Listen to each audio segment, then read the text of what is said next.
Good morning, good morning, good morning, good morning, good people. Yeah, you know what it is. Hard worker, scrappy, unfiltered, and sometimes unhinged football content. Hard to explain, but you know it when you see it. Doing it daily our way. I don't know what you're talking about right now. Redraft and Dynasty Fantasy Football, we got you covered. You know their defense is ranked like 31st in the NFL? NFL draft prospects and rookies? Now you know you in the right place for that. Absolutely. All right, then stop saying it. Then we're done. And prop bets with my man Jay Rich. Count that money, man. Now wipe the crust out of your eyes, get you a cup of coffee. It's time to wake your ass up with Ray G. You honestly are making absolutely no sense and you sound silly as hell. Good morning, good morning, good morning, good morning, good morning, good morning, good morning, good morning, good people. It is Monday, December the 19th. I think it's December 19th, 2022. Y'all decided to wake y'all asses up with Ray G. And for that, I appreciate y'all being in the building, man. Shout out Fizzle Dollars for the intro song. Shout out to the people that make the money, pay us the money. Prize Picks, that is. Use that promo code Wake Up below to get you an instant deposit match up to $100. Your boy's back in the building, man. Was out all of last week. I had the flu. The whole family had the flu. Me, my wife, my two kids. It's been rough. So your boy is still trying to get back to 100%, but I could not miss y'all on this Monday after a big weekend of the NFL. I know a lot of people saying in the comments, wondering if the show schedule has changed. Nah, man, your boy just caught the flu. We had the flu over here, but we're back in the building. Glad to be here. Who we got in the building? Garrison, good morning to you. Let's go, Marlon. What's up? Dynasty Barry, David in the building. David, man, I might have to kick you out the stream today. I don't want to see any Jacksonville Jaguars talk in the chat at all today. I am a Las Vegas Raiders fan through and through, baby. No Jags talk in here this morning, all right? Albert, what's up? Leo, what's going down with you? EV, Ben Mason in the building. Alex C, Big Shy, Roro, Ty DeClaire, Patrick, what's up, baby? Shane Joe, and my girl Joe, I see her in the building as well. Got a good show on tap today. We're going to talk about a lot of things NFL, a lot of things Dynasty as we wrap up this fantasy football season. I'm not going to lie to y'all, man. I'm going to tell y'all to go get the Michelle Adoro coffee, but I ain't drinking none this morning. Your boy's stomach is still on shaky ground, so I can't do that Brooklyn blend early this morning, but you still got time to go to MichelleAdoroUSA.com, get you some of those great stocking stuffers, get you some of that good coffee. When you got the family coming over, don't give them none of that Walmart shit, man. Go get you some of that Michelle Adoro coffee, 15% off using the promo code Wake Up. Even though I ain't having a cup this morning right now, still go get it. It's good coffee. Jay Rich, how you doing this morning, my friend? I'm good, man. I'm good. Glad to have you back. I am willing to say that I missed you, man. It's been a long time since we've done a show. It's been, almost a whole week, basically. I'm glad you're feeling better. We talked about potentially trying to get it done, but it was just better for you, for the family. Take the rest of the week off, but exciting weekend in football. Some people were saying one of the best we've had all season, and with some of the endings we saw, can't really disagree with that sentiment, but glad to have you back, man. Excited to see you, to talk to you, and excited for this show, man. It should be a good one. Yes, you said Scott Connor's pod went out this morning, right? Destination Dynasty went out this morning? It did, yeah. We had some issues with Megaphone, Spotify. Don't know what you're doing, but they got it. Wasn't our fault. Got it fixed. But the pod is out now, so you can go and check that out. He's talking about his roster. He's talking about his offseason series. He's talking about trading the 101, what to do with the 101, and a few other things. So that did finally drop. We weren't sure if we were able to get it out, but we were able to get that out. So to everyone who was waiting for that, go check out DD Radio. That is now available from Scott Connor, doing an awesome job every Monday dropping pods. He's went through his roster construction series, now going through his offseason series, how to prepare you for the offseason and into next season. So glad to have him doing that because it's been awesome so far. All right, Jay, well, you want to just knock out the news and then get into the slate of games, man, and recap what we saw on Sunday, baby. You ready? Yes, sir. Let's get it. The biggest news in the world of sports. Covered and brought to you by one man, Jordan Richards. This is Straight Facts, presented by Michelle Adoro. So Josh already got to it in the chat, but Jonathan Taylor was diagnosed with a high ankle sprain and it's very likely that he is done for the season. So for anyone who still had Jonathan Taylor for their playoff run, looking like that playoff run with Jonathan Taylor is just about over. He's been great all season. People talked about not drafting him because of the week 14 bye. You lose him for week 14, lose him for week 15, and now potentially lose him for the rest of the season with that ankle sprain. Just about seals his fate for the season. No reason for the Colts to play him. in my opinion, but especially after blowing that lead in Minnesota. But we will get into that in a little bit. Colt McCoy suffered a concussion, so we may see Trace McSorley this week. So if you have Hollywood Brown, DeAndre Hopkins, not looking great for you. We've seen a little bit too much of Trace McSorley in the NFL, and definitely more than enough at Penn State to know that he's no good. Ryan Tannehill was dealing with an ankle injury during the game against the Chargers. He did return to the game, tried to bring them all the way back. He did score a touchdown late. So I'm curious if there is any lingering issues for him. He was carted off the field. So he may be fine, but something to monitor if you do have Ryan Tannehill for your playoffs. And then we also received a report from Adam Schefter over the weekend that Kyler Murray's ACL is looking like it's the only damage to his knee. So he's expected to have a 6 to 8 month recovery, which put him right on line to start somewhere around week 1 if fully healthy. Now, we're not expecting him to be the Kyler Murray of old where he's running around, but potentially he is on track to start. So if you do own Kyler Murray, there is a good shot that he can start the season.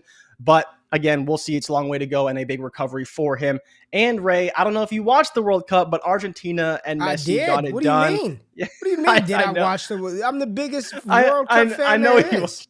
You are now the biggest Messi fan ever, the greatest footballer of all time.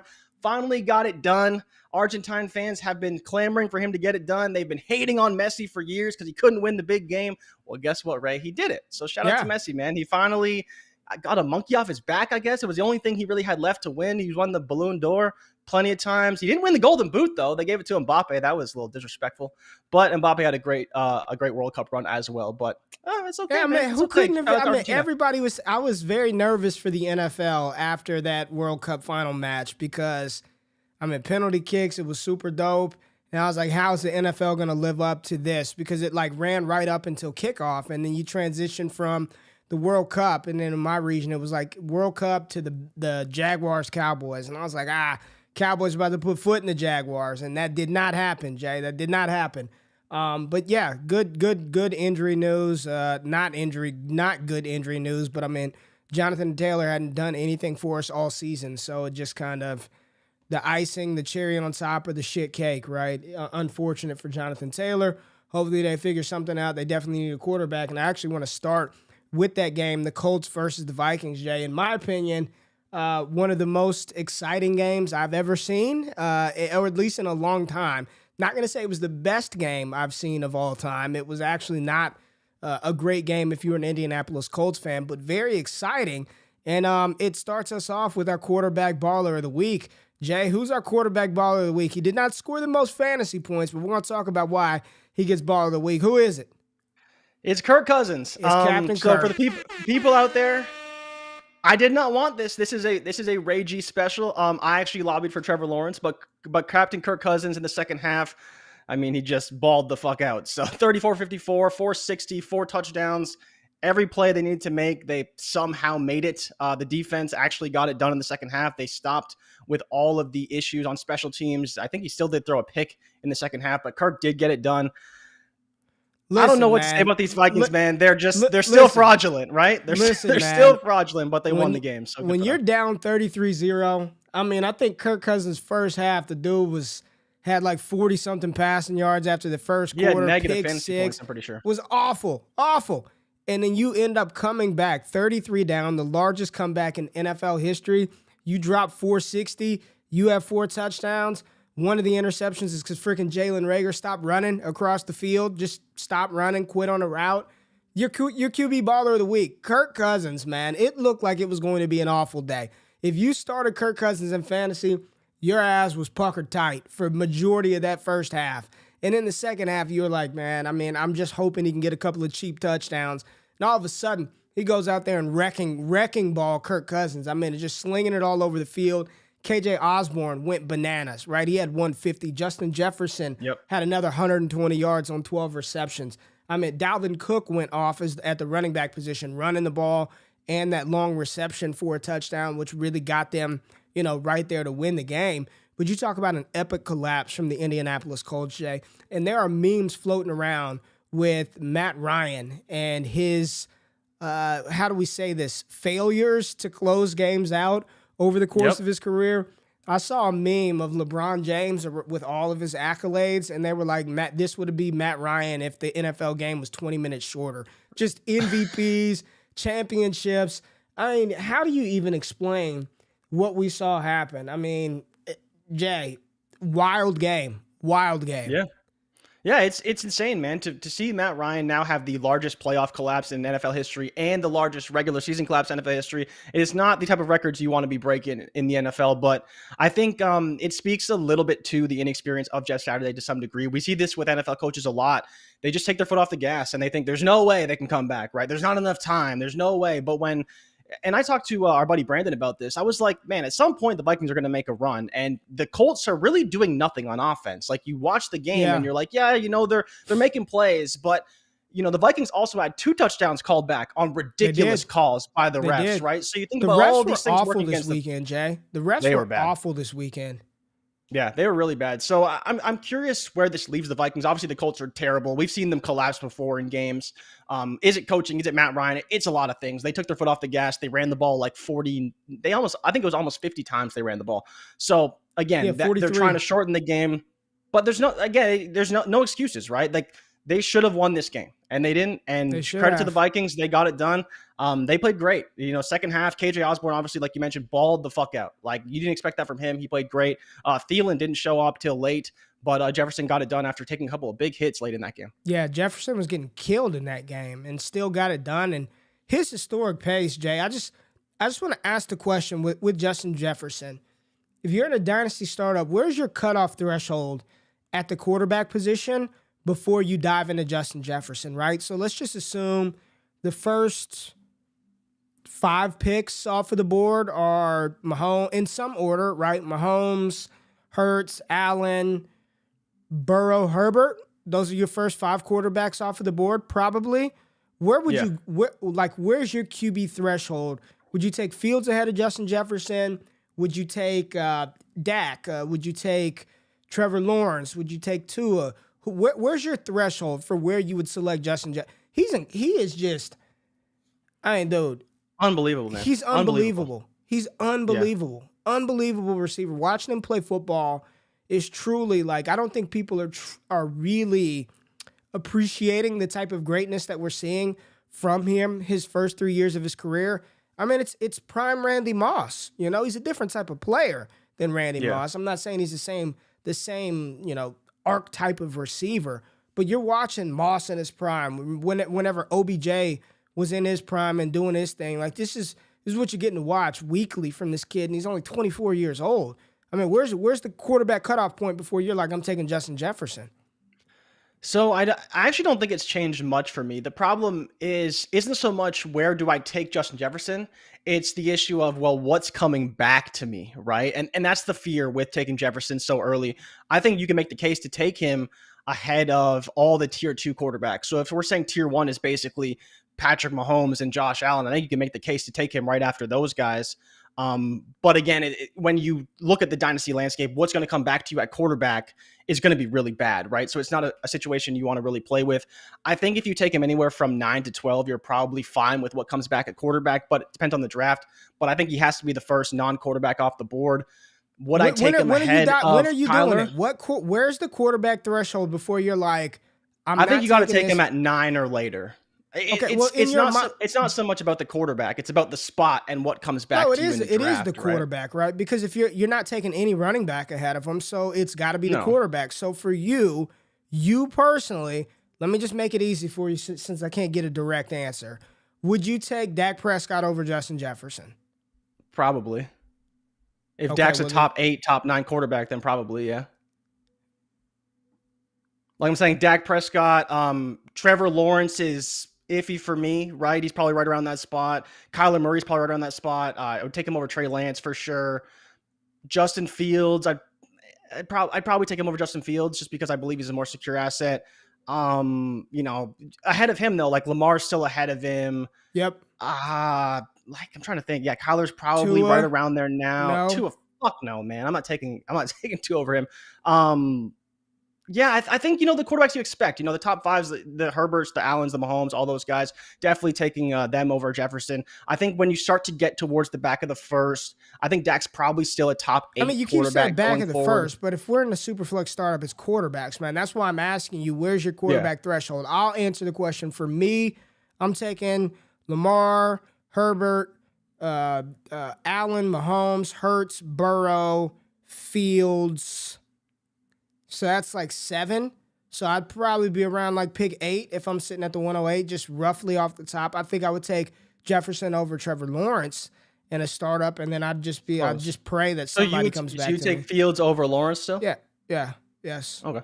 Yeah, I probably would. He's a very good running quarterback. He's very good.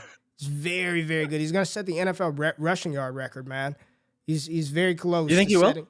Yeah, I know he's 200 yards away, right? He's 200. I think he's 200 yards. Yeah, like 200 yards away. He's got 3 games. If they play him, you never know with Chicago. They may pull him and not play him. But yeah, Jefferson is crazy good, man. Dalvin Cook had a hell of a week as well.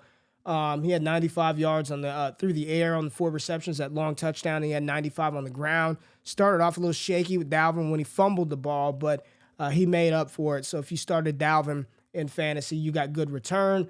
There's really not a lot to talk about on the Indianapolis side of the ball. Michael Pittman volumed his way to a solid day. He had 10 for 60.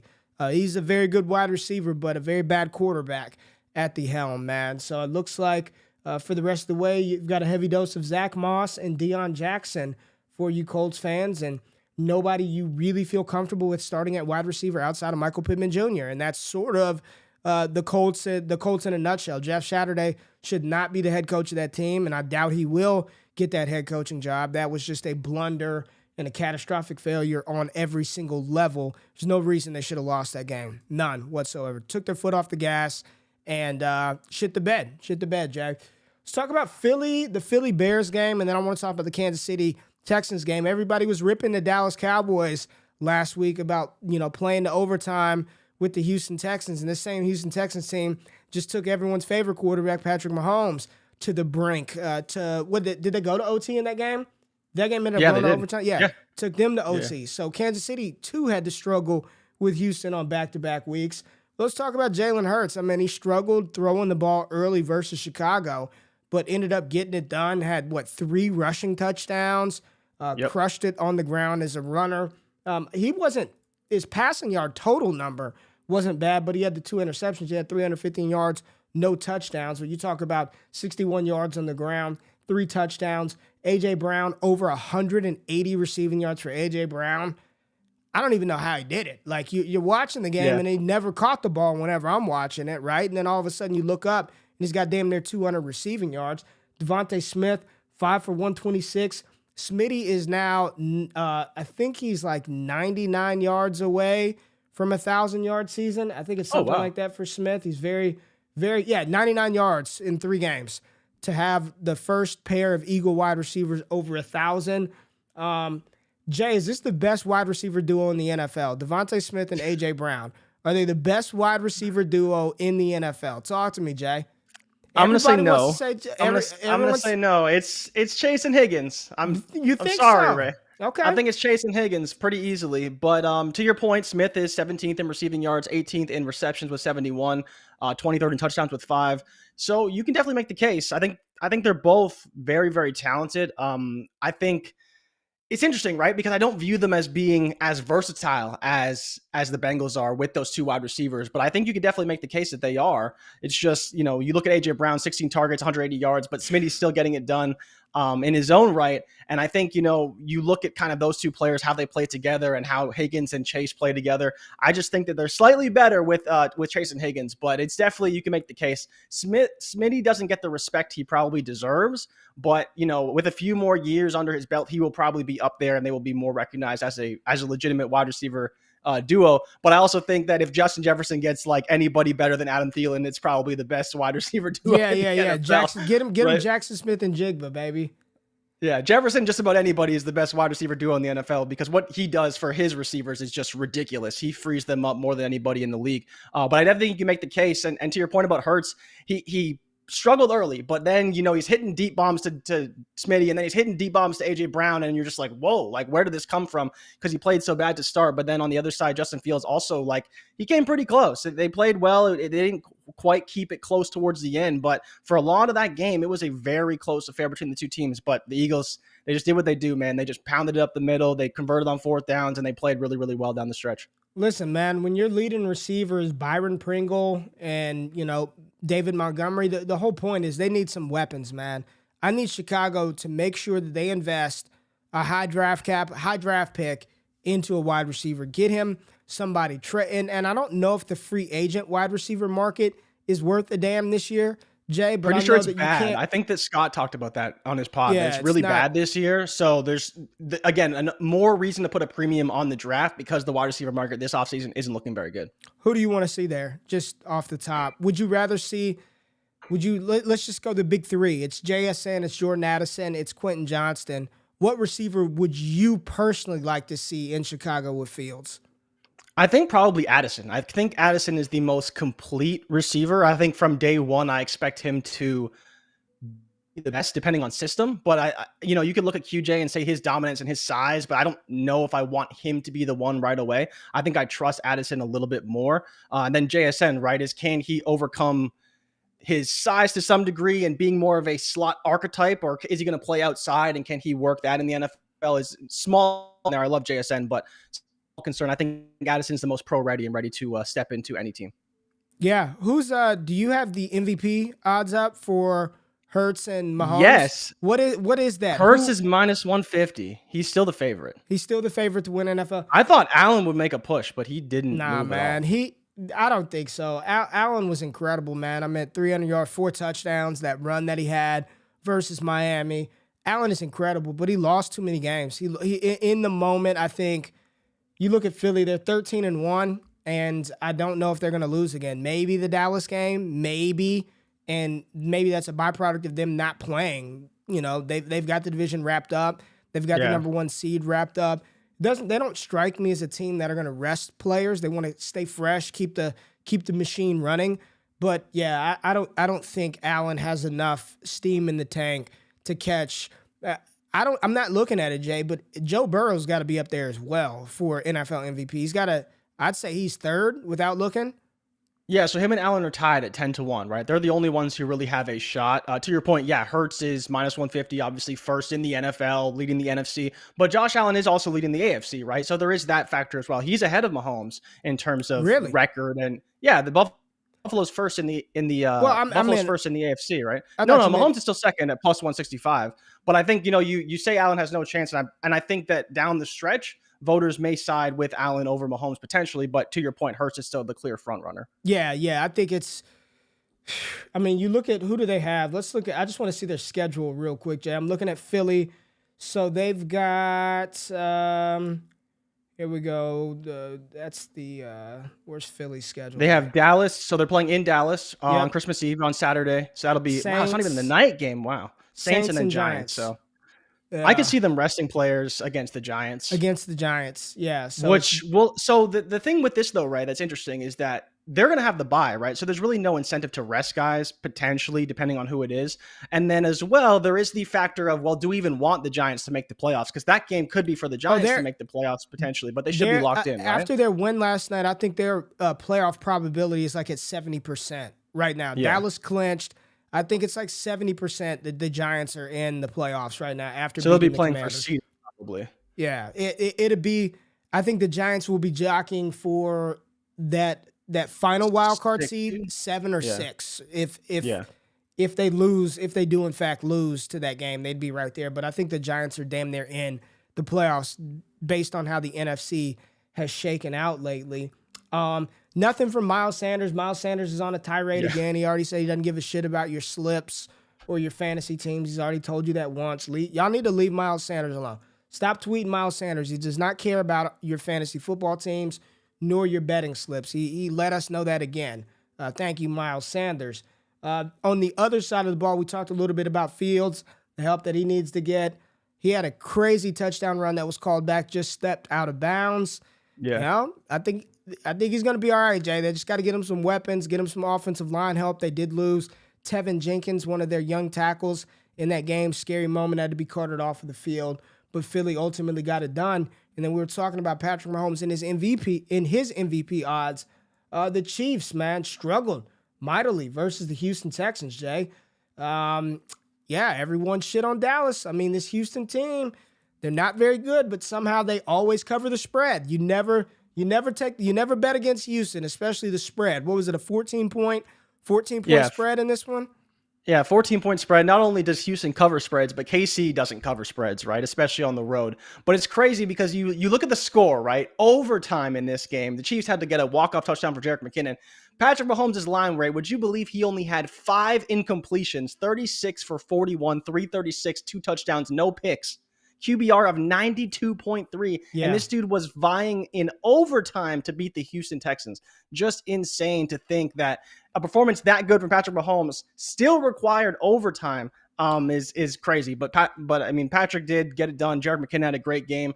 Isaiah Pacheco did fumble, which didn't help them at all. But outside of that, it's just, again, you look at Houston, you say they're terrible, but it was a good win by Kansas City, clinched the division, I believe, for their 4th straight season. So that was a big win for them. And Houston still vying for that number 1 pick. So even though they came close, they got the number 1 pick. Go ahead and pencil Bryce Young into Houston. And you talked about Jerick McKinnon. He is our RB baller of the week. Jerick McKinnon has quietly been balling the past like 2, 3, 4 weeks. Yeah. And we had to give him some love today. 18 touches, 122 yards on the ground. I know Tyler Algier had a good game yesterday, but when you walk off in OT, and it wasn't just him on the ground, he had 52 and 1, but 8 for 70 and a touchdown through the air. I mean, this is the Jerick McKinnon that we all thought we were getting like 3 years ago, 4 years ago, when Kyle Shanahan first got to San Francisco and his first big move was trading for Jerick McKinnon or signing Jerick McKinnon. This is the guy that we thought we were getting when he went to San Francisco. I know a lot of people probably forgot about that. Some of y'all probably weren't playing fantasy football when that happened, but that was supposed to be the big prized running back get for the Kyle Shanahan era in San Francisco, and it just didn't work out that way. But McKinnon playing well. Yes, you talked about Isaiah Pacheco. He did fumble, but he still rumbled for 89 yards. Every time they give it to him, good stuff happens, but he's just not going to get 50, 60% of the work in Kansas City's offense. They're going to use those 2 backs. They seem to have a good thing going with McKinnon and with Isaiah Pacheco. Travis Kelce, it wasn't a monster game, but quietly 10 for 105. I mean, pretty good for a tight end, right? That's damn good for a tight end in today's NFL. So, from the Houston side, Jay, there's not anything to take away from. Davis Mills had an okay game. I guess it was pedestrian. 121 yards. He had 2 touchdowns. Didn't turn the ball over through the air via interceptions. He did fumble the ball and lose 1 fumble. Fumbled the game. And Royce Freeman, would you look at that? I thought it was going to be a Dare Ogunbowale taking over for Dameon Pierce, whose season is officially over. Houston put him on IR with an ankle injury. But Royce Freeman, blast from the Oregon past. Rolls Royce. Led the way with 51 yards. Wow. Could not believe that. Juju had a nice day as well, 10 for 88. So if you started any of your Chiefs, you feel pretty good. Even Marquez Valdez-Scantling caught a touchdown pass. So as long as you fired up a Chief outside of, Justin Watson and Noah Gray and Jody Fortston, you were in a good spot there with Kansas City. But I do think that Jalen Hurts still should be the front runner for NFL MVP, Jay. So I'm glad to see he's still at the top of that. Even with a rocky first half there in Chicago on the road, you got the dub. You came back from adversity. Chicago stuck around, but ultimately didn't have enough to get it done versus those Philadelphia Eagles, who were looking like the best team in the NFL, Jay. So now I want to switch gears and talk about your boy, Who is it? Anakin Skywalker Wilson. He was back. Zach Wilson was back, Jay. And not byproduct of Mike White playing bad. Mike White has some broken ribs, and it's already being reported that he's probably not going to suit up this week. They got to let all that stuff heal up in there, get the ribs right. Zach Wilson, 317 passing yards, 2 touchdowns, an interception, sacked 4 times, QBR 37. But he put his team he gave his team a chance to win the game. Talk to me about your boy Zach Wilson. And he didn't kill Garrett Wilson. Garrett Wilson stuff 4 for 98. Elijah Moore with one last desperation heave, kind of, I don't want to say saved his day, but he had what, 51 yards, 21 of those made it like, on that play? Made it okay if you started him, but you probably didn't. But talk to me about your boy Zach Wilson getting back under the saddle. So, I mean, it was fine. 50% completion, 2 touchdowns, 1 pick. There was the one throw to Michael Carter where he threw a duck and Michael Carter saved his ass. Yes. That was definitely very good for him that Michael Carter saved him there. But he did get the ball to Garrett Wilson. That's like literally the only thing we asked of Zach Wilson. Get the ball to Garrett Wilson because Garrett Wilson's going to make plays for you. And there was plenty of plays where he overthrew Garrett Wilson on top of that, right? Didn't even give him a chance to make a play.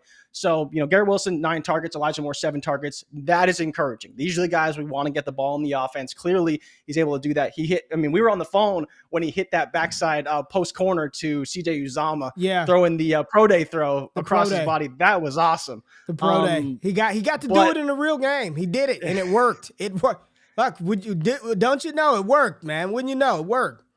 Yeah, everyone shits on the pro day throw until it works in a game. Until it works in the game. There you go. But outside of this, right, I think there's not much to take away. This defense by Detroit is still awful. Like it's not a good defense. They're playing better. They're playing a little bit better, but overall, they're not a good defense. And so we'll see how he looks next week.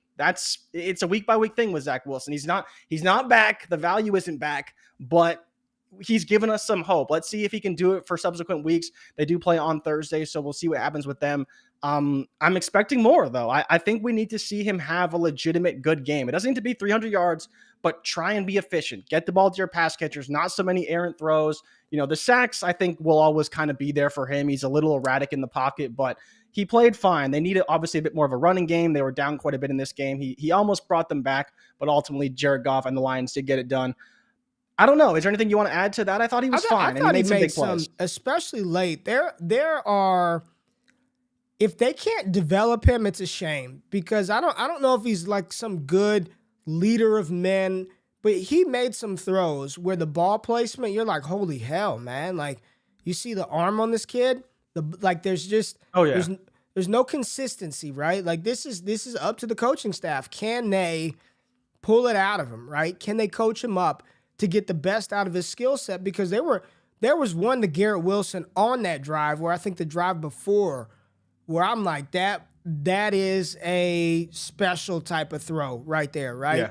He'll make those, and then he'll float one up against cover 2, trying to hit a wide receiver up the seam with the safety over top, and you're like, why would you throw that ball, right? The safety's looking over the top. You should see the cornerback squatting in that flat coverage, and he throws it right into that for an interception. I mean, did you hear his post-game press conference when they asked him, do you think if he deserves to start another game? Did you hear his response to that? He basically said, like, nah, man, it's a week-to-week thing. I'm taking it week to week. He answered it the right way. So the social media training or the interview training that he probably went through over the past couple of weeks definitely paid off because he answered that question very, very well by saying that it's not up to him. His job is just to play good. He's got to play better, put his team in position to win. So Zach Wilson must have learned a little something, unlike any of us, learning how to navigate the Detroit Lions backfield. I mean, what do you do with them?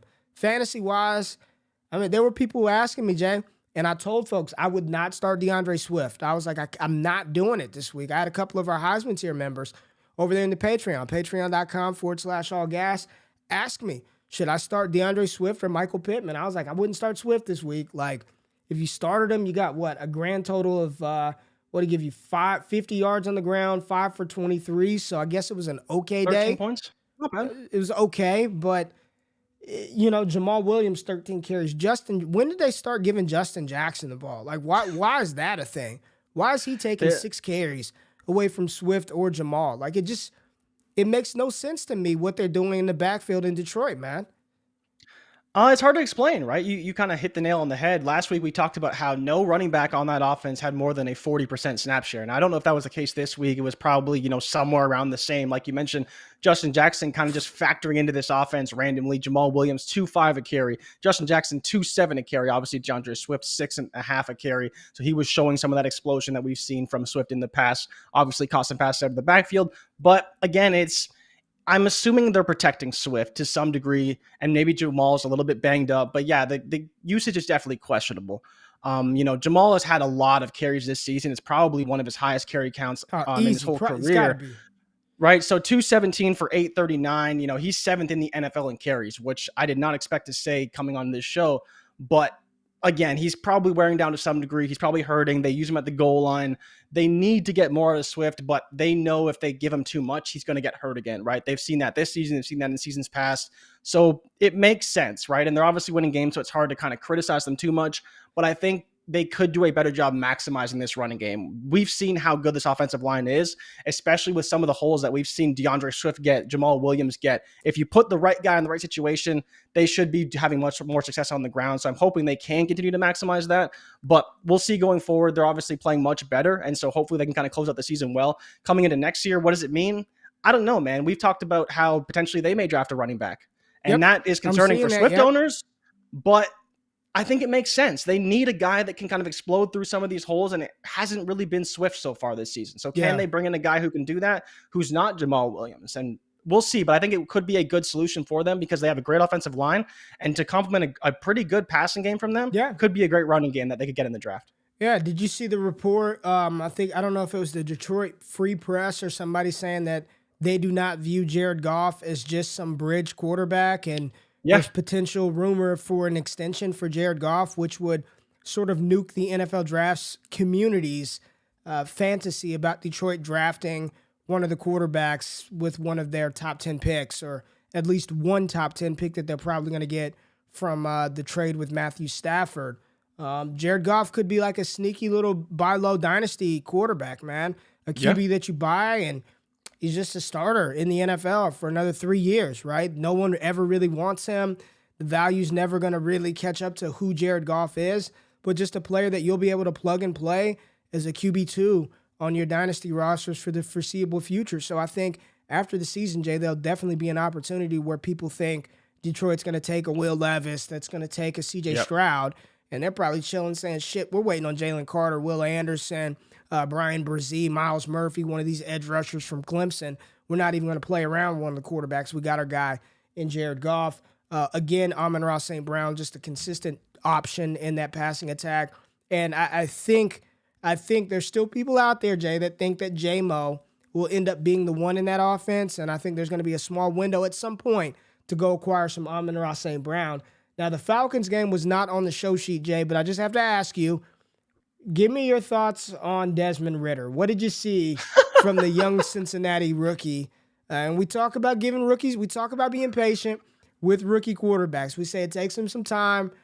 Did you see enough out of Ridder in his first start? 13 for 26, 97 yards, no touchdowns, no picks, sacked 4 times, QBR 31, did rush for 38 yards. What'd you see from young Ridder out there? Are you confident in young Ridder moving forward? I'm confident to send him to the waiver wire. That's about what I saw from Desmond Ridder. 13 for 26, 97 yards. I didn't expect much different, to be honest, from Desmond Ridder. He was fine. Expectations were low. We saw Malik Willis and how he looked. Expected similar things from Desmond Ridder, and that's basically what we saw. The sacks were what they were. He wasn't very accurate. He made some throws, though, like the throw to Drake London at the end of the game, which ultimately ended the game because Drake London fumbled. It is what it is, but he did make some plays out there. He got the ball to Drake London, which is important. The problem is, though, Ray, is that we don't expect them to rely on Ridder over the long term. So we expect him to be replaced. Is that if Atlanta loses a few more games, maybe bump up a little bit in the draft, have potentially the opportunity to trade up for a quarterback. Right. And we've talked about this a lot. This is a trial run for Ridder. We thought he may get a couple games this season, and so it's looking like he will probably close out the year for the Falcons with them being out of the playoff race, but they're kind of in it. They're only a game back. But for me, I mean, if we see the same thing from Ridder for the rest of the season, I don't know why we'd have any confidence in him going forward. He's not going to get the leash of a Justin Fields or any other quarterback, Zach Wilson, Trevor Lawrence. He wasn't a first-round pick. We've said this about all these third-round, fourth-round, fifth-round quarterbacks. They're not going to have the leash to develop in the NFL. So if this is what we see from Ridder for the next 3 games, I think he's basically a backup at best. Maybe he gets an opportunity, but I wouldn't be banking on him long-term in Dynasty. Jay, can I ask you about Chris Olave? I think we could say we were definitely a little too low on him overall as a prospect, right? He's had an incredible rookie season, almost 1,000 receiving yards, 63 receptions, but he's been just kind of regular over the last, it seems like for a while. I'm like looking up his stats, right? Just looking at his raw number. I'm not looking at fucking market share, no target share. He's had 3 100-yard games this season, but over the past 8 weeks, it's like 50 yards, 70 yards, 60 yards. Like, do you think, like, realistically, do you think he's some elite NFL wide receiver? What is Olave moving forward? Because there's going to be, I think there's going to be interesting discussions about all these rookie wide receivers in the offseason, right? Well, London's only got 600, he's 340 yards behind Olave. He's only got 603, but we know his quarterback. Garrett Wilson is incredible, but the quarterback situation. Olave has had the best rookie season that we've seen in a while since, well, not really in a while, since Jamar Chase and Justin Jefferson had great rookie seasons themselves. Treylon Burks, what's going to happen with him? We saw Jahan Dotson get in the action and look awesome last night. Like, we got Christian Watson tonight. This is a dope wide receiver class, but there are people who really think Olave is a top 5 dynasty wide receiver. I mean, I think he's just he is what I said he was in the draft round. I think he's a good receiver, man. He's a good receiver. I don't think he's some elite wide receiver, Jay. He's a great receiver. You were a little low on Olave. I'm not going to say he's a great. No, Justin Jefferson is a great receiver. Okay, well, Justin Jefferson is an elite best receiver in the NFL. I think Chris Olave is not great. He's not a great receiver. So all you're saying is Justin Jefferson is great. That's your highest threshold is great. Well, if Jefferson and Chase are elite, then AJ Brown is great. Tyreek Hill is great. Jalen Waddle is great. I'm not saying Chris Olave is a great receiver yet. No, I'm not going there. Why not? I just told you why not. You don't think he's great. Okay, so he's 11th in receiving in yards per reception, 14th in receiving yards, more than your boy Smitty. Right? I'm asking you, what do you think he is long term? I know I just gave you. I think he's overvalued, but he's a great receiver. He will put up 1,000 yards a season. He's going to be fine. The thing is that he doesn't have a quarterback. He's in a low volume offense. You give him the volume, he's probably going to have a pretty good season, right? His numbers are down right now, but getting 50 yards a game on this offense is actually pretty good. I did not say that was bad. I didn't say any of it was bad. Are you listening? Is he overvalued any of that is bad? Overvalued in Dynasty? Absolutely, I think he is. Right now, he's a guy who will outproduce. He will produce less than his value, but I think he will get to a point where he will outproduce his value. But he's never going to give you the value of a Garrett Wilson, of aforementioned top receiver, because he's not that guy. But I think he will always produce at a high level for you. So I think that he's going to be good in this offense. He just needs to be in an offense that allows him to get the volume, and he's not going to get that this season. But hopefully, with the quarterback change, what they decide to do going forward, I think he will be great, especially for fantasy. The issue is, can he score touchdowns, and what does his volume look like in this offense? That's the only thing for me. But I think he's got the potential to put up the yards and catch a lot of passes in this offense. You think he's like a 1,500-yard receiver? Is he gonna... No. I think he's closer to ceiling is probably 80 receptions, 1,250, 1,300 maybe in the right situation. The problem for him will be the touchdowns. He's got 3 this season. I think he can do better than that. It's just the volume isn't there for him right now. The volume has gone drastically down in some game scripts with Andy Dalton, and with Andy Dalton, period, hasn't been great for him. You saw what he did early in the season. I think he will be great. I think he can have great seasons for you. It's just Keenan Allen's a fine comp. Yeah, Keenan Allen's some pretty good seasons too, right? It's just how does he fit in the offense? Because he's running he runs some deep routes. He does a lot of intermediate stuff, and obviously he can operate in the short, quick game. So it's just, how do they ultimately use him? We've seen a lot of receivers have great years for the Saints. It's just, how do they ultimately see him? Is he kind of the Brandon Cooks of old? Does he fit into that Michael Thomas role? How do they ultimately want to use him? That's the only question. Keenan Allen had 3 1,100-yard seasons. He had a 1,300-yarder in there in 17. Another, I don't know. I think you hit the net. I think he is a little overvalued. I think people are overvaluing him quite a bit. I don't think he's some top 5 dynasty wide receiver. I cannot get on board with that. Can't get on board with it, man. I think he's a good receiver. I don't think he's a great receiver. I don't think any of the rookie wide receivers are great. I think they're good, and they've got the opportunity to produce, but I'm not going to put them in the great category quite yet. And maybe that's just a matter of semantics and how you say the word or your definition of the word.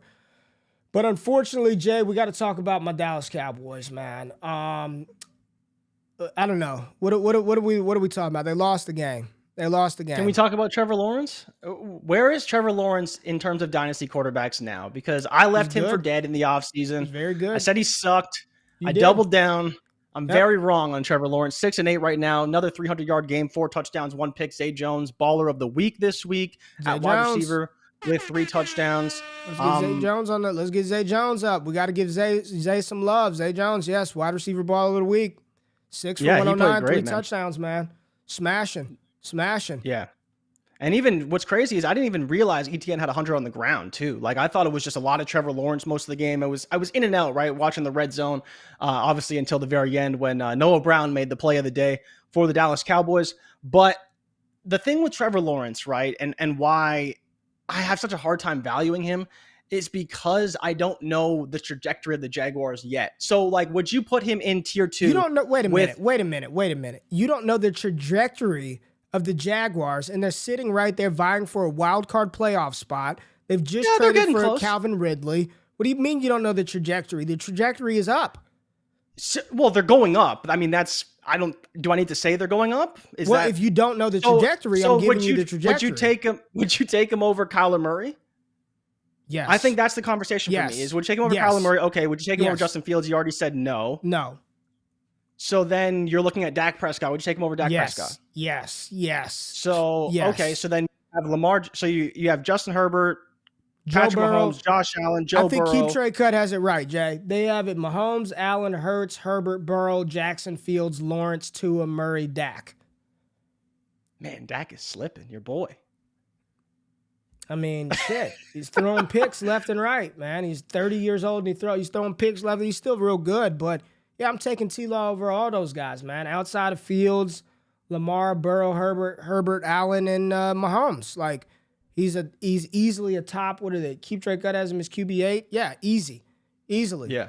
And I wouldn't even. And if somebody said I'd take him over Justin Fields, I wouldn't even argue that. I think over his last 5 games, he's got like 14 touchdowns, 1 interception, and like 1,500 passing yards. It's insane what Trevor Lawrence is doing, and so I told you, you shit on him all last year with Urban Meyer, talked about how bad he was. You made fun of him on the show constantly. And I was like, wait until he gets an actual competent head coach, a captain in the seat to help guide this team.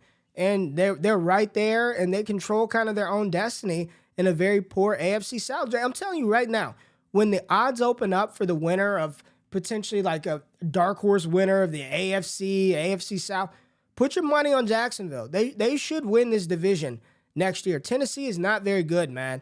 It's Derrick Henry. Jacksonville is a team on the rise, and their trajectory is 100% up. Trevor Lawrence is incredible, man. And versus Dallas, again, when they needed to have it in money time, I mean, he led that team down the field, dicing up Dallas's defense. I don't want to hear about the excuses. Yeah, I know Dallas lost players. Pass rush has fallen. They lost Leighton Vander Esch in the game, giving up touchdowns. The Jaguars got it done. This is a dangerous young football team, and they're going to be bad if they lose the last couple of games. They're going to be in a spot to still get a really good draft pick and just stack on that team. And then you're adding Calvin Ridley to this crew of Zay Jones and Christian Kirk and Evan Ingram and Travis Etienne. You bring in a Calvin Ridley. This is a scary young team, man. This is a good football team, and Trevor Lawrence is showing why he was the number 1 overall pick a couple of years ago, and I think he's only going to get better. And what I love about T-Law, man, this dude gets beat up, man. He gets beat up, and he keeps coming back. He keeps fighting. You don't see him limp to the sidelines. He goes to the locker room. He comes right back on the field. It's a good football team, man. It's a good football team. It's from the Dallas standpoint. I mean, I don't really know what to say, man. I don't know what happened. Defensively, they just shit the bed. I mean, the running game did what it was supposed to do. Pollard had 75, 19 carries. Zeke had his 58 and a touchdown. CeeDee Lamb had 100 yards receiving. They need another receiver, man. They need another receiver in the worst way. So hopefully in the 2023 draft class, maybe a Jalen Hyatt, a Rashee Rice, a Josh Downs, to put them as a complement to CeeDee Lamb. Another year, Michael Gallup recovering from the ACL. But defensively, this team is this has always been the Achilles heel. The run defense isn't very good. They lost Leighton Vander Esch. Anthony Brown is out. Kelvin Joseph got benched. Nashawn Wright got concussed. They can't get after the quarterback. If they can't get after it and generate pressure, they're not going to get it done defensively. But shout out to Jacksonville, put up a 40-burger on Dallas at home. And not good for Dallas. Dallas has been flirting with disaster for 2 weeks, and it finally bit him in the ass. So good job for the Jacksonville Jaguars. I'm sure those fans are pretty excited about that win. I don't know what else to say. I don't know what else we want to talk about from here. So one more thing so you were touching on Trevor Lawrence and the Jaguars and the playoffs for next season, but they actually have a really good shot of making it this season. Yeah. This week they go into New York to play the Jets, right? So I think they got a pretty good shot of winning that game. The Jets defense is good, but they still have to play Zach Wilson, so that should be a pretty decent spot for them. 1 versus 2 in that class. But then they go to Houston, so can they win the game? Of course, but Houston has been playing a little bit better. Houston's playing and good. Then the last game of the season, they play Tennessee at home, and they're only 1 game back of the division right now. So they're going to be pretty good, and I think they can potentially win both those games. And then depending how Tennessee ends the season, they already have a win in Tennessee, right? They beat Tennessee last week in Tennessee, so they could win the season series and ultimately push them into the playoffs and get that 4 seed in the playoffs. So they are poised for a pretty good spot. You know, they could beat the Jets, they could definitely beat the Texans, and then obviously beating Tennessee at home is still possible for them as well. So they could be looking at the playoffs. But your Cowboys, not a great way to end the season, but they do have a big game this week, and hopefully they can get some redemption at home. Yeah, we're still all right, man. We're still all right. We'll beat Philly this week. Jeff said rank the rookie wide receiver top 4. Feel like Dotson is catching up to Burks. What are the top 4 rookie wideouts right now?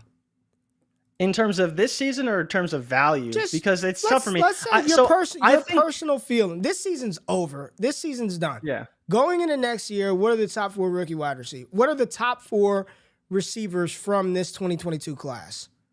I'd put Garrett Wilson at 1, Drake London at 2, probably Olave at 3, and then Burks at 4. What about Dotson Watson? I don't think Dotson's that close. You know, Christian Watson, I'm kind of we'll see. I'm curious how he's valued. If I was to project value, I'd probably say Christian Watson would come in right around Drake London, potentially even ahead of Chris Olave. But I don't think he necessarily should, personally. But it's close. It's close. I think that Christian Watson will make a push for that number 2 spot. Again, it depends on how he ends the season.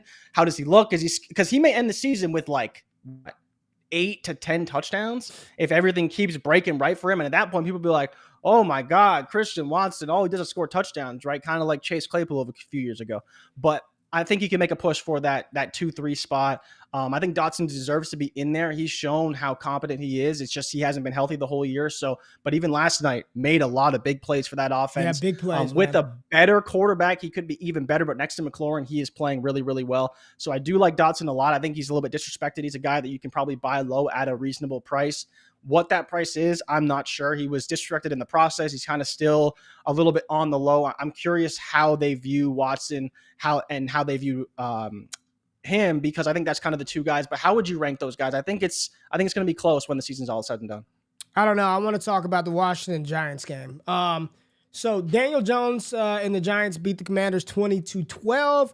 Daniel Jones played an efficient game with his leading receiver being Richie James once again, and Isaiah Hodgins, no receivers. They got it done. They're probably going to the playoffs. Saquon Barkley. Saquon had a 3-run combination that was as good as you'll ever see. Literally, some of us ran to the Discord and were like, just Saquon is cooking right now. It was 3 consecutive runs. He's getting the ball.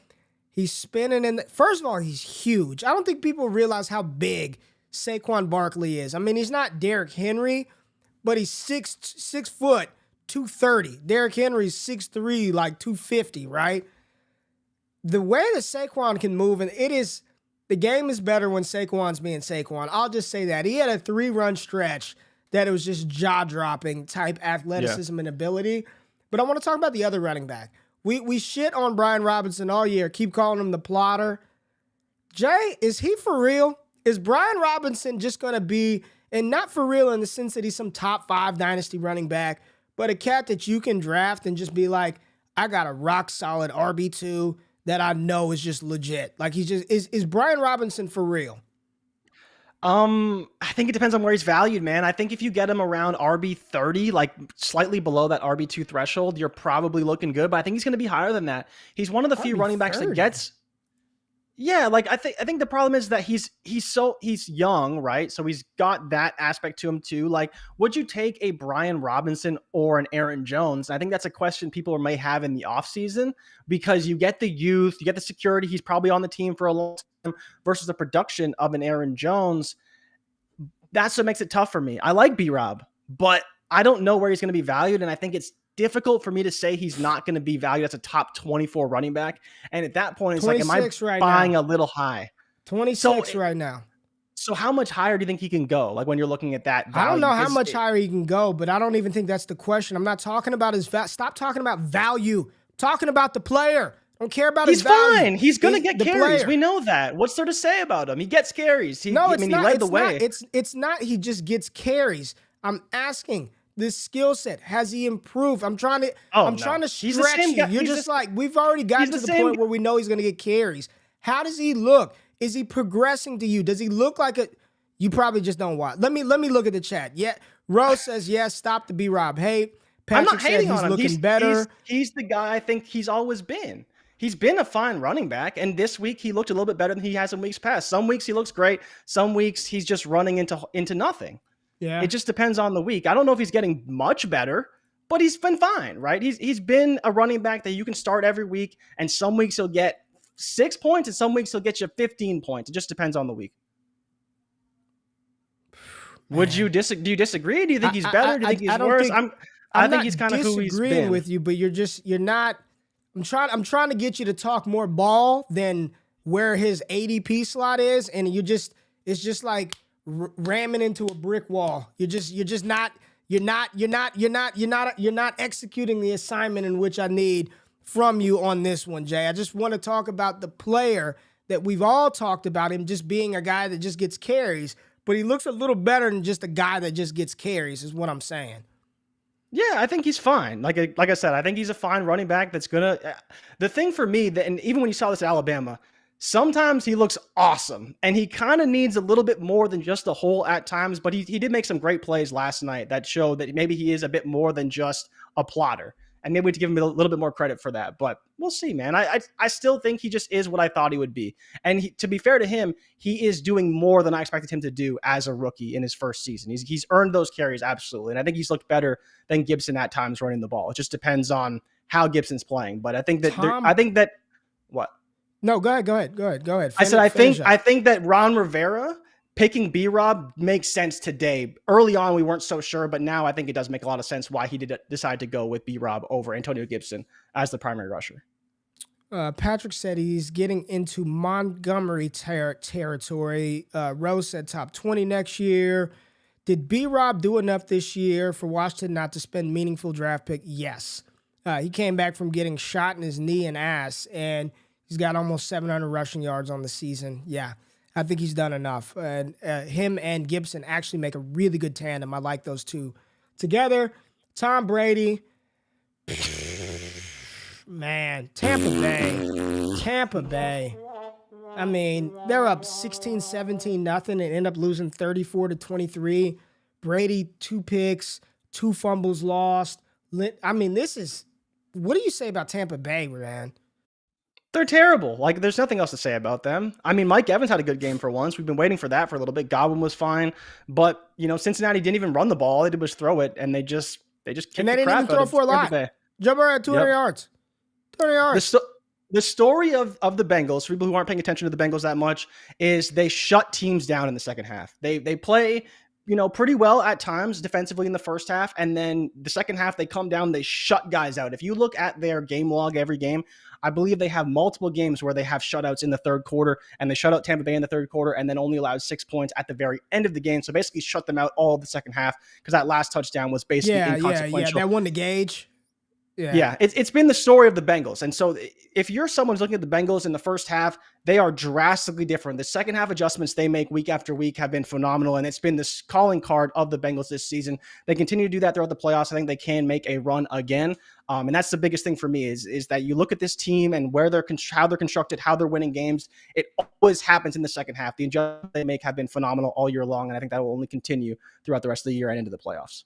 Yeah, I mean, 4 receivers caught touchdowns. Chase, Higgins, Boyd, and some other guy named Mitchell Wilcox. Yeah, he caught a touchdown. I mean, it wasn't like a great Joe Burrow game, QBR 54, but they get it done. Like defensively, this team is playing great complementary football on the defensive side of the ball. They're opportunistic. They cause turnovers. Cincy's the real deal. They're the real deal. You looking at AFC, it's like Buffalo, Kansas City, Cincinnati. Those are right the three teams. A little bit of the Chargers coming on late. Justin Herbert, man, the social media quarterback, the Blake Griffin of the NFL. He's getting it done. I mean, Justin Herbert's getting it done. The Chargers beat Tennessee yesterday. He's looking good. Some of the throws that he makes, insane. Huge throw. Huge throw to Mike Williams late. Huge throw, but he did have 2 interceptions, no touchdowns, right? No yards on the ground, but when they needed to throw, it was when they got the ball with like 40 seconds left, I was like, they're going to win this game. Like, they're going to drive them right down the field and put them in position to win that game, and they did just that. Tennessee, I mean, Tannehill was on one leg. Understand how bad it was. Vrabel was like, do whatever you need to do to Ryan Tannehill's ankle because Malik Willis, we cannot have him out here. Whatever needs to be. I mean, when have you seen a guy in the NFL get carted off and then come back, Jay? When's the last time you've seen that run for a touchdown to tie the game? Yeah. When is the last time you've seen that happen? Never, man. Never. I've never you don't seen see guys get carted off and come back. Except for DK Metcalf. That's the only time he rode on a cart to go to the bathroom. But, like, literally, we knew Tannehill was hurt. And then they're like, nah, man, we cannot. We can't do it. Get back with Tannehill. Do whatever you need to do, medical staff. Get him back on the field. And it's just, Tennessee just bad. They have no receivers, Jay. None. How do you have Chiggy, though? Yeah, Chiggy's good. Chiggy's a good young tight end. He's a good young. Chris Conley?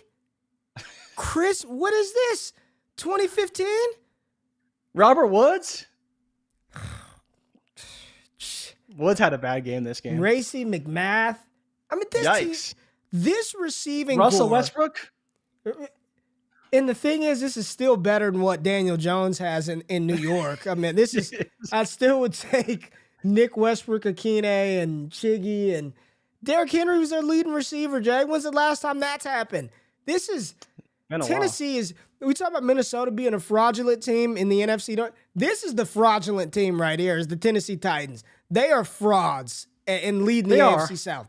They are 100% frauds. This is a fraudulent team because they're not that good defensively. It's really Derrick Henry or Buck. So they play good this little bit of pushback. They play good this week. They have a good defense. And so the problem for me with Tennessee is just when you count them out, they play a great game. And it's always on the back of Derrick Henry and his great defense. And even the pick on Justin Herbert, tip drill in the end zone. You're like, okay, what are these guys doing? Like, insane. That was a dope play. The problem for them is every time you count them out, like week 18, we're going to have the Jaguars versus Tennessee Titans, could be for the division. And for all we know, Tennessee blows them out like 40-14, right? On the road. It's funny to watch them play because you love Derrick Henry, everything he does, but watching them is so frustrating because some games they're great, some games they're god awful. And it's every time you count them out, they all of a sudden play a great game, start to finish. But with Tannehill being hurt, it does provide some question marks around that team because he can't move. He couldn't move. Not going to get it done. He couldn't move. He's just a statue in the pocket, and then they get down there and they're like, you sneak it in and run it, and people falling all over his ankle. It's Derrick Henry smacking him in the back to get him in the end zone. You're like, bro, this guy's going to get hurt. All right, final game. Got to give a shout out to my Raiders, baby. My Las Vegas Raiders. Got the dub. What, Jay? Ramondre, first of all, Ramondre had a 172 on the ground. So if you start, he should have been the damn RB baller of the week, 172-1. Man, he had a monster game. I don't really know what to talk about. Derek Carr had 3 touchdowns, one of his better performances of the season. Yeah, fraudulent touchdown. Fraudulent. That was not a touchdown to Keelan Cole. That, Ray, you know that was not – the fact that it was inconclusive. You got to go with the call on the field. It was very conclusive. It was inconclusive. You saw his foot off the line. I didn't see that. I didn't see that. It was – This is the NFL. We have unlimited camera angles. What is the problem? Why can the World Cup have something that show if they're off – and we can't get that in the NFL? Why can't we get that in the NFL? Like, you can't tell me they don't have the money to do that, man. You know, that's the problem with the NFL is you're like, you people have all this money. You got end zone cams, pylon cams, ref, like drones flying around the fucking field. Why isn't there a pylon cam going down that part of the side, like that part of the end zone? They got it on the other side at the back. They got it on the goal line, but they don't got it. You got to rely on a camera up in the top. All I'll say is it's ridiculous. It looked like a touchdown to me. I mean, I could not tell. You couldn't tell if the foot was truly on the white line or not. Dude, I thought it was very clear personally. Like, again, call it biased. I don't really care if the Patriots win any games anyway, so maybe I'm not that biased. But I was looking at it, I'm like, I don't know how you could say it's inconclusive, but I'm surprised that they're like, that's not a touchdown. Because again, usually these things are fairly clear. Like, I get, you're way up at the top with the camera, they didn't zoom in, whatever, but like, to my eyes, I was like, I didn't even think that was a touchdown. So again, it is what it is. It looked like a TD to me. That's all I'll say. But talk about the play. Talk about the play. The play. The stiff arm heard round the world, as I called it on Twitter. And the funny thing is, ridiculous. Mac Jones is taking the heat, and it was damn Jacoby Myers. He's the one. You know why he's taking the heat? Why?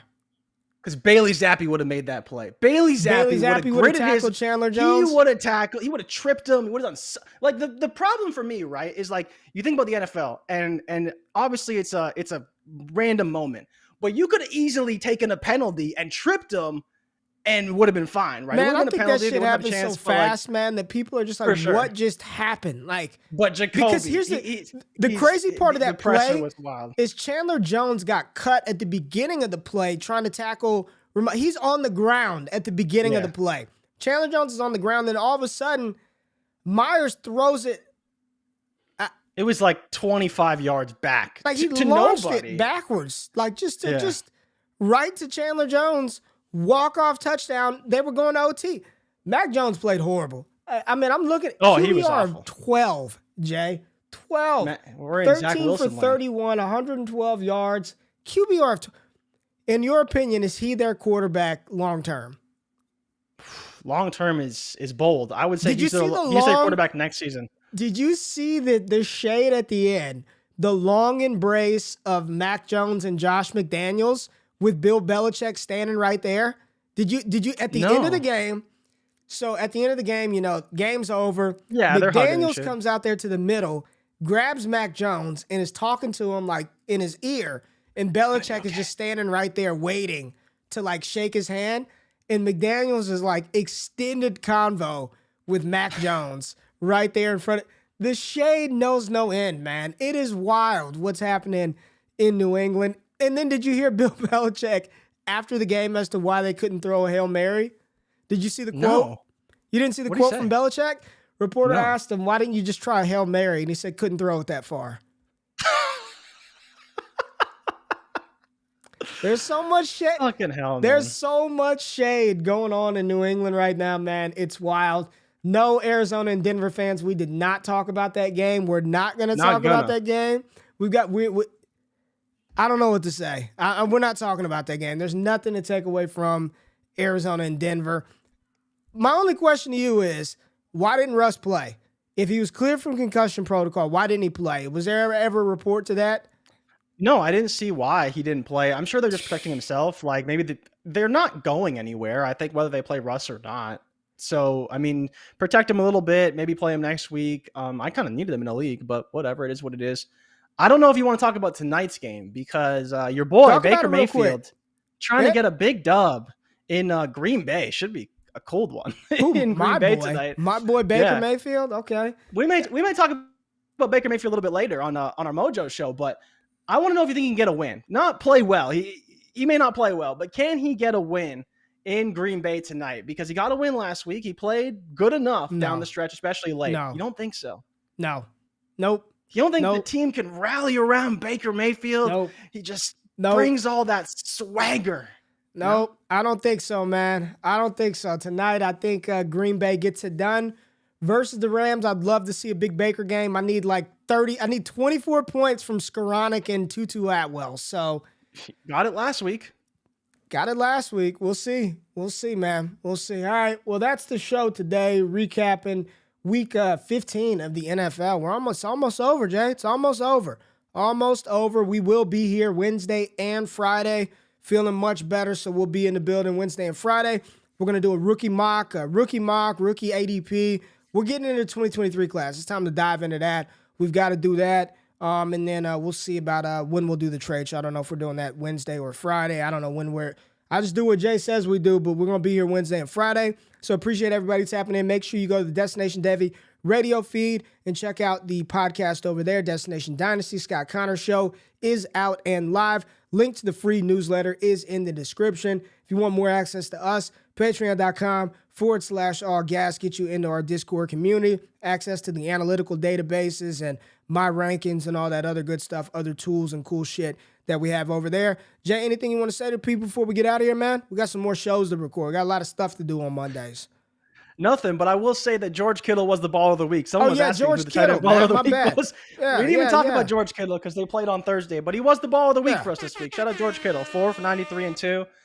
We gave him the ball of the week, and then as well, Deshaun Watson got a touchdown to DPJ, got a big dub, even though that game was god awful. Big dub for Deshaun Watson and the Cleveland Browns. Game was terrible. All right, appreciate y'all tapping in. Good people. Make sure y'all wake up on Wednesday, hang out with me and Jay. Y'all have a great Monday. Make it great. Get that last minute Christmas shopping in. And be safe out there, man. There's a lot of shit floating around. Flu, COVID, RSV, cooties, STDs, all that stuff. Protect yourself out there. Make sure y'all wake up on Wednesday. I'm out of this thing. Peace. Thank y'all for watching the Wake Up Show with myself and Jay Rich. If you finished the show and you're still hanging around and have yet to hit the thumbs up button or subscribe to the channel, do that right now and turn them alerts on while you're at it. If you want more exclusive access to me, Jay Rich, the entire Destination Devy team, patreon.com/allgas gives you that access. Make sure you subscribe to the newsletter for free 99 content. And if you want to get in on that action, use the promo code WAKEUP over on PrizePicks for a 100% deposit match up to $100 for first-time users, and a brand new show dropping on the Mojo YouTube channel. Myself and Jay Rich will be talking about these players and their value from a stock market perspective every single week this fall over on Mojo. It's all gas all the time. Love y'all. I'm out of this thing. Peace.